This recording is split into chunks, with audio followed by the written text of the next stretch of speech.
Round of 32 এর দ্বিতীয় match আজ শুরু হচ্ছে রাত 11টায় এবং এই ম্যাচ নিয়েই বিস্তারিত আলোচনা করতে চলে যেতে চাই এই পর্যায়ে আমার স্পেশাল করেসপন্ডেন্ট এবং আমার সহকর্মী হাসিনুর রহমানের কাছে। হাসিনুর, জাপানের বিপক্ষে ম্যাচ দিয়ে রাউন্ড অফ 32 এর যাত্রা শুরু করবে ব্রাজিল। এই ম্যাচ নিয়ে কি কি পরিকল্পনা থাকবে তাদের, আর একাদশ কেমন হতে পারে, নেইমারের বিষয়টা স্পেসিফিকলি যদি জানাতেন।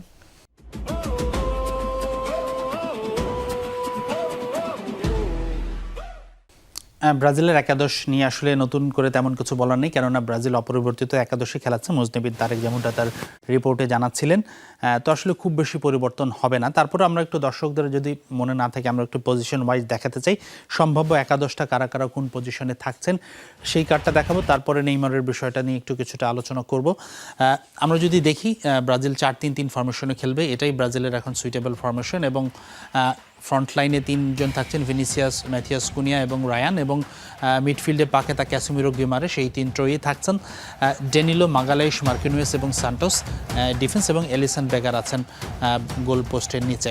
সব কিছু মিলে আমার কাছে মনে হয় যে ব্রাজিলের মিডফিল্ড এবং অ্যাটাক তো ভালো পারফরমেন্স করছে, কিন্তু জাপানের যে স্পিডি ফুটবল তারা খেলে, তারা কিন্তু ডি বক্সের বাইরে থেকে শট নিতে পছন্দ করে, দূরপাল্লার শট নিতে পছন্দ করে এবং থ্রু পাস খেলে থাকে ডি বক্সের আশেপাশে। তো সেই জায়গা থেকে আমার কাছে মনে হয় ব্রাজিলের ডিফেন্ডারদের পারফরমেন্স, মাগালাইশ, মার্কিনিওস এবং ডেনিলো এবং ডগলাস সান্তোস, এই চারজনের পারফরমেন্স খুবই ভাইটাল রোল প্লে করবে।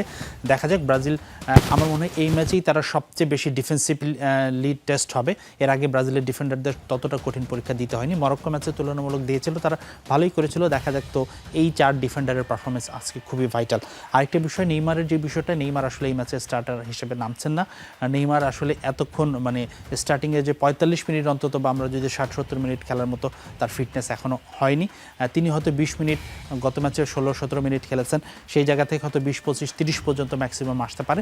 তবে আমার কাছে মনে হয় তিনি ফিট হলেও ব্রাজিলের এই মুহূর্তে যে গেম প্ল্যান, জাপানের বিপক্ষে যে এই মুহূর্তে যে প্রেসিং নিয়ে খেলতে হবে, যে হাই ইন্টেন্সিটি ম্যাচ খেলতে হবে, তাকে আসলে শুরুর একাদশে রাখাটা ঝুঁকিপূর্ণ হয়ে যাবে। আমার মনে হয় সেই জায়গা থেকেই নেইমারকে একটু কম ঝুঁকি নিয়ে তাকে হয়তো সাবস্টিটিউট হিসেবে নামানো হবে এই ম্যাচেও। তো একাদশ এবং নেইমার বিষয় এই ছিল আমার কাছে আপডেট।